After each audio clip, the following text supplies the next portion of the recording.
Jimmy Alapag, isang pangalang hindi malilimutan ng mga Pilipinong mahilig sa basketball. Sa taas na 5 talampakan at 9 na pulgada lamang, maraming nagsabi noon na mahihirapan siyang magtagumpay sa basketball. Ngunit sa kabila ng lahat ng pagdududa, napatunayan niya na hindi sukatan ng laki ng katawan ang laki ng puso. Mula sa pagiging isang batang nangangarap sa California hanggang sa pagiging alamat ng PBA, kapitan ng Gilas Pilipinas at coach sa NBA, tunay na kahanga-hanga ang naging buhay at karera ni Jimmy Alapag. Ipinanganak si James Yap Alapag noong December 30, 1977 sa San Bernardino, California. Anak siya ni na Crispin Alapag mula Leyte at Aurora Alapag. Bilang bunso sa 6 na magkakapatid, maaga siyang nahilig sa basketball.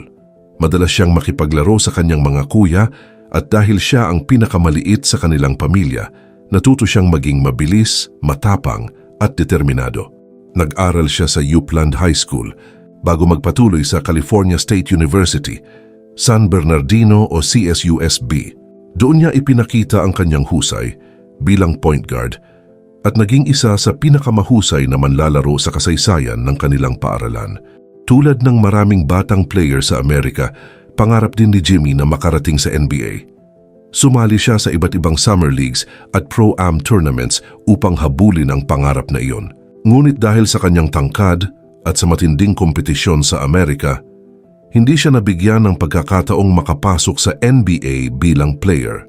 Noong 2002, dumating ang pagkakataong magbabago sa kanyang buhay. Inimbitahan siya ni Coach Ron Jacobs upang subukan ang kanyang kapalaran sa Pilipinas at magkaroon ng pagkakataong makapaglaro para sa pambansang koponan. Agad niya itong tinanggap at lumipad patungong Maynila.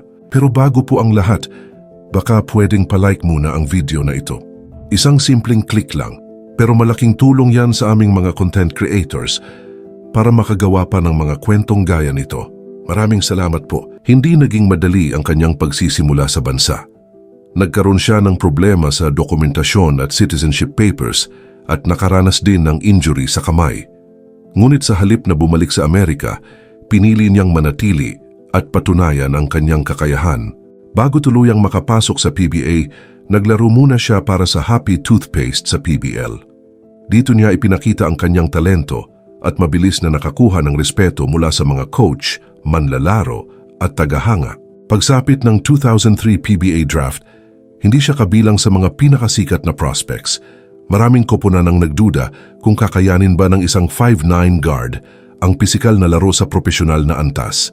Ngunit nang piliin siya ng Talk and Text bilang ika-10 overall pick, nagsimula ang isa sa pinakamagagandang kwento sa kasaysayan ng PBA. Sa kanyang rookie season pa lamang, agad niyang pinatunayan ang kanyang halaga. Tinulungan niya ang Talk and Text na magkampiyon at itinanghal bilang Rookie of the Year. Mula noon ay naging mahalagang bahagi siya ng team at isa sa pinakamahusay na point guard sa liga. Dahil sa kanyang maliit na pangangatawan ngunit napakalaking kontribusyon sa laro, nakilala siya bilang The Mighty Mouse. Kilala siya sa kanyang mahusay na playmaking, matinding leadership at nakamamatay na 3-point shooting. Sa loob ng mahigit isang dekada sa Talk and Text, nanalo siya ng 6 na kampyonato at naging 11 beses na PBA All-Star. Noong 2011, naabot niya ang isa sa pinakamataas na tagumpay sa kanyang karera, ng tanghaling Most Valuable Player or MVP ng PBA. Napabilang din siya sa PBA's 40 Greatest Players at minsang hinawakan ang record bilang all-time leader sa 3-point shots made sa liga. Dahil sa mga tagumpay na ito, itinuturing siya ng marami bilang isa sa pinakadakilang point guard sa kasaysayan ng PBA. Kasabay ng kanyang tagumpay ay ang pagtaas ng kanyang halaga sa liga. Naging isa siya sa mga pinakamataasang sahod sa PBA at kabilang sa pinakamalalaking bituin ng kanyang panahon. Ngunit sa kabila ng lahat ng kanyang tagumpay sa PBA, may isang kabanata ng kanyang karera na mas tumatak sa puso ng mga Pilipino, ang kanyang paglalaro para sa Gilas Pilipinas. Bilang team captain ng pambansang team, naging simbolo siya ng puso, tapang at determinasyon ng mga Pilipino.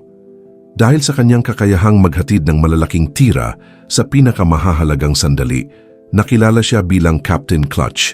Noong 2013 FIBA Asia Championship sa Maynila, Pinangunahan niya ang Gilas Pilipinas sa isa sa pinakamahalagang kampanya sa kasaysayan ng bansa. Sa semifinals laban sa South Korea, nagpasok siya ng mga napakalalaking 3-point shots na tumulong upang mabasag ang matagal ng sumpa ng Pilipinas laban sa Korea. Ang panalong iyon ang nagtapos sa 36 years paghihintay ng Pilipinas na makabalik sa FIBA World Cup.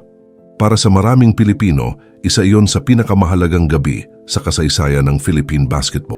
Nagpakawala siya ng 5-3 at naging malaking dahilan kung bakit muntik nang maitala ng Pilipinas ang isang napakalaking upset. Ngunit isa sa kanyang pinaka-hindi malilimutang laro ay ang laban kontra Senegal. Umiskor siya ng 18. Noong 2015, inanunsyo niya ang kanyang pagre-retiro mula sa talk and text. Ngunit makalipas lamang ang ilang buwan, nagbalik siya sa paglalaro kasama ang Meralco Bolts upang magsilbing veteranong leader at mentor ng koponan. Noong 2016, tuluyan na siyang nagretiro bilang manlalaro. Ngunit hindi pa doon natapos ang kanyang paglalakbay sa basketball. Pumasok siya sa coaching at naging head coach ng Alab Pilipinas sa ASEAN Basketball League. Noong 2018, pinangunahan niya ang team sa kampyonato at muling pinatunayan ang kanyang kakayahan bilang leader. Noong 2020, kasama ang kanyang asawang si LJ Moreno at kanilang mga anak, lumipat siya sa Estados Unidos upang ipagpatuloy ang kanyang coaching career. Muli siyang nagsimula mula sa ibaba, ngunit hindi nagtagal ay nakakuha siya ng pagkakataon sa Stockton Kings ng NBA G League. Sa pamamagitan ng sipag, tiyaga at malawak na kaalaman sa basketball, unti-unti siyang umangat sa organisasyon. Noong 2023, opisyal siyang naging player development coach ng Sacramento Kings sa NBA. Para sa isang batang minsang nangarap lamang na makarating sa NBA, isa itong napakalaking tagumpay. Bagamat hindi siya nakapasok sa liga bilang manlalaro, natupad pa rin niya ang kanyang pangarap bilang coach. Bilang bahagi ng Sacramento Kings, nakatrabaho niya ang ilan sa pinakamahuhusay na manlalaro sa NBA at naging mahalagang bahagi ng kanilang coaching staff. Noong 2026, inanunsyo niya ang kanyang pag-alis sa Sacramento Kings upang tahakin ang panibagong yugto ng kanyang coaching career. Hanggang ngayon, marami pa ring naghihintay kung ano ang kanyang susunod na hakbang. Ngayon, maaaring tapos na ang kanyang mga araw bilang manlalaro, ngunit nananatiling buhay ang kanyang impluensya sa basketball. Mula PBA hanggang Gilas Pilipinas at mula Pilipinas hanggang NBA, ipinakita ni Jimmy Alapag na walang imposible para sa taong may sipag, disiplina at determinasyon. Mula sa isang batang madalas maliitin dahil sa kanyang tangkad, naging isa siya sa pinakadakilang point guard sa kasaysayan ng Pilipinas. Isang leader, isang kampiyon, isang inspirasyon. Siya ang Mighty Mouse. Siya ang Captain Clutch. At siya si Jimmy Alapag, isang tunay na alamat ng Philippine basketball.